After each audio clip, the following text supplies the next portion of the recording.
question I get asked most recently when I do parkour is, what is the best shoe for parkour? So I've got 3 different shoes here. Some of them designed for parkour, others not.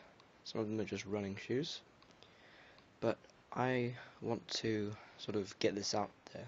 A friend asked me today, he wants to get some shoes, so he asked me what are the best ones. So I thought I'd put this tutorial up. Well, it's more of a what to do, not how to do. Just to get it out there, hopefully get a couple of views. Because this is a very frequent question I've been asked, and a lot of problems for people. But before I go into this, I'd just like to say that if you're starting parkour, any running shoe will do, and it is completely fine, just as long as it feels comfortable. And yeah, you don't need to get anything like these 3 just yet if you're beginning. If you're a bit past that, and if you want me to recommend a good shoe that is good to start with, then I'll just show you now. So I've got 3 shoes. I use all of them for parkour. I think they're all very good. So what I'm going to do is I'm going to go through all of them, and I'm going to say what I like about them, what I don't like about them, and I'm also going to recommend some other shoes during this video. And yes, if you're beginning, just get trainers. That's all you need. Once you get more advanced, you might want to get into something else. Right, so this is the first shoe I want to show you today. This is the Nike Flex Experience running shoe. It is not designed for free running or parkour, but it is very similar to the Nike Freerun range. But the good thing about this is that it's very similar to the Nike Freerun, but it is nowhere near expensive. Your average Nike Freerun will cost, I don't know, maybe £60. That is very expensive for your first shoe, and in America it will cost even more. And this is a very good shoe to begin with. This is the shoe that I first started training with. I still use it now among these other 2. So what I like about it is that it's very easy to wear in, so it doesn't come, when you get it, it isn't like really hard and unflexible. It starts flexible, hence the name, Flex Experience. So it can flex quite a lot, yes. That's really helpful when practicing. What else I like is that it's not so padded here, so it can flex, and it's more padded over here to absorb impacts. As you can see, this has been used a lot, very worn in and very muddy. That's because of the places I train. What else I like about it is it's not very lightweight, but it's not heavy at all. It's very easy to wear, and it just generally feels very comfortable when you're wearing it and running in it and doing all sorts. What I dislike about it is that this, if you can see that, this material goes along the front, and this material is different to it. And this material is very, very exposed. As you can see, I've torn right through this, but this has been used for quite a lot of months. But to be honest, you shouldn't really be buying amazing shoes, because you're just going to ruin them eventually. That's the good thing about this, because it's very similar to the Nike Freerun, but it's nowhere near as expensive. Getting Nike Freerun shoes are just, I think, really not worth it. You're paying so much, and you're just going to ruin it, and yeah, the grip won't last forever. What else I dislike about it is, as I just said, the grip. It's designed for running, but, that's running. Parkour, as you see at the toe, I've completely worn this flat. The shoe's very uneven, especially with wall runs and precisions. I've just completely worn this away. It used to be just like this thing across here, but that's just completely wiped off. So yeah, it's good to start with. It lasts quite a long time, and it's good to start with. It's nothing really special. but it is, I highly recommend this if you're just starting and you want to get a certain type of shoe. But if you're just starting, I think you should just try any training that feels good on your foot. That is the Nike Flex Experience. It is very good. I recommend it. And yeah, it's quite. It does get worn away very easily. That's the only thing. But the good thing is it gets worn in really easily, so you can just get straight into this soft, flexible shoe very quickly. I really like how Nike made the freerun shoes, their freerun range, but obviously it's Nike, it's very expensive, it has all amazing sort of colours and stitching, and the logo just costs so much, and that costs usually £60, but this, I think I bought it for under £30, which is a very good deal for your average Nike shoe. Okay, so moving on. This is a very, very popular parkour shoe. It is designed for parkour, and this is fairly new. It's about a month old. I got it for Christmas, and that's pretty much a month ago, I mean. This is the Kalenji Decathlon Vision Parkour and Freerunning shoe. It's very cheap. It's under £30 on a good deal, because it has no logos and branding whatsoever. It's just a basic shoe. Very, very cleverly thought out grip. Good, strong grip here. And this I've been using a lot, and as you can see, it hasn't worn out at all. This is very good grip for war and precisions and all that.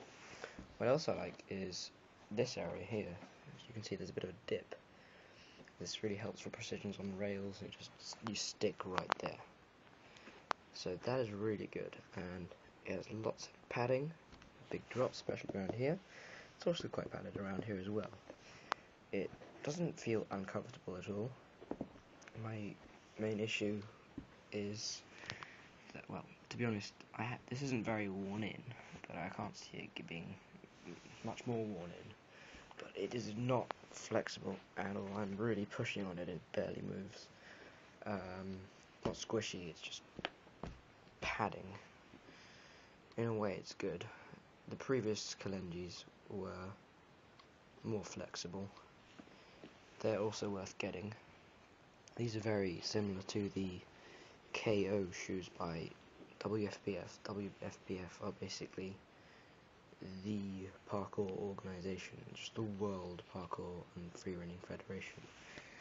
And KO have the same grip as these, and they're more flexible, they're more lightweight, and they just look a lot nicer than these do. But these are very, very good. I really like them. I train with them a lot.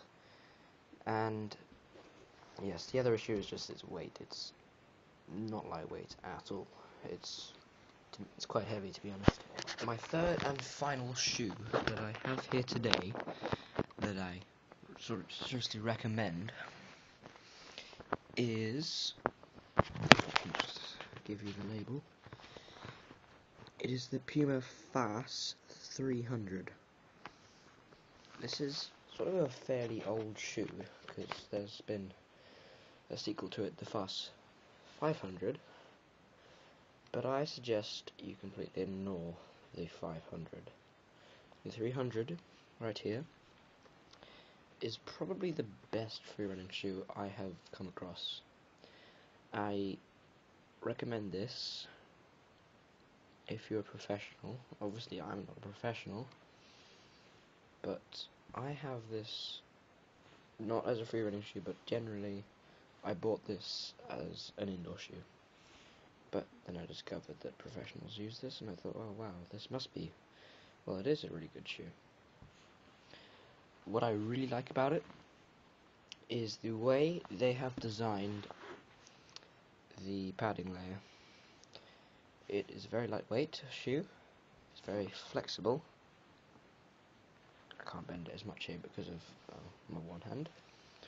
But the clever way they've designed this is that it's very thin here. It's good for precisions, and wall runs. It gets a lot of flex in, and it's a lot more padded around the ankle and the heel. And this means that it's better for, impacts and dropping down. So it's not complete barefoot training, but it's still very lightweight. The grip, what I really like about the grip is it's completely covered apart from a little line, but that barely makes a difference. Unlike the Nikes, there's no individual things like this, and the Nike freerunners are even smaller. Not as small as this, but this will last, and this hasn't. I recommend this if you are a professional, because it is a combination of a lot of things that is going to be really good for you. If you are a beginner, do not buy this, because this is very expensive. This is the most expensive shoe I have on display. This comes at close to £55. In America that would be close to $70 or $80. And it's really not worth it unless you are very good. And to be honest, I'm not good, but I didn't buy this as a free run shoe. So do not take my comment as me being a hypocrite, okay? So this is the perfect shoe, I have to admit. But if you're just beginner, if you have a pair of good running shoes, use them just to start with. Or if you really want to go out and buy a shoe, I suggest the Nike Flex Experience running shoe. It's not expensive, and it's really just gonna last you quite a while. It's worth it, okay? If you're more of an intermediate, or I guess if you're an intermediate, or you can even be a professional, the Kalenji Decathlon Vision, or one of the older Kalengis, I strongly recommend, or KO, known obstacles by WFPF. I strongly recommend this. If you are professional and you really want the top quality, then go for the Puma Fast 300. I will put up the links to all of these shoes in the description below, but to be honest, you only need a link for this because not a very popular company, not because anything bad, but they're just not very popular in general, so you're only going to be able to get that on a website. There's not very many stores that will sell these. These you could just literally go to Sports Direct. To be honest, the same with these ones as well. But if you don't have anywhere like that near you, then I'm going to put up the links in the description to these. So obviously they're in multiple colours as well. I chose the orange one because they just look really cool. But that's going to be a dirt issue, as you can see here. Well, I'm not sure you can see, but that's all. Yeah, you can see there. That's just mud. So, it comes in white. It comes in black. I've seen loads of different colours of that shoe. This just comes in that. I'm not exactly sure. There must be more colours to the Nike, but I don't know them. There should be. Other shoes that I recommend, none of these, KOs, or as I said, Freerun, if you look them up, freerun.co.uk, they've made their shoe, I believe it's called the 360 volts. They are purely designed for parkour. They are designed by freerunners for freerunners. To be honest, they're better designed than this. They are quite lightweight, they're very flexible, very padded, squishy layer, and they just generally look quite cool as well. So I suggest you check those out. But if you're just beginning, any running shoe will be fine. If you're slightly more advanced, I suggest at one point, if you have time, if the weather's good, if you have a grassy location with good spots to do parkour and free running, barefoot training is recommended. It really helps strengthen your ankles, your knees. It really perfects technique. if you're doing something wrong, you're in a risk of injury, then it sort of fixes your technique. And if you have your technique wrong, you go barefoot, you will know about it, and it really helps you, improve.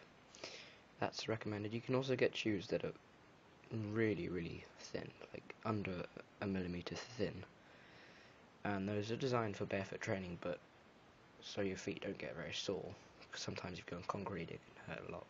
But I suggest you go on grassy areas and train there. If you find a big wall and next to grass, you just drop onto that and roll. That's really going to help you. So if you are a beginner, just wear just regular trainers, or I suggest these, the Nike Flex Experience running shoe.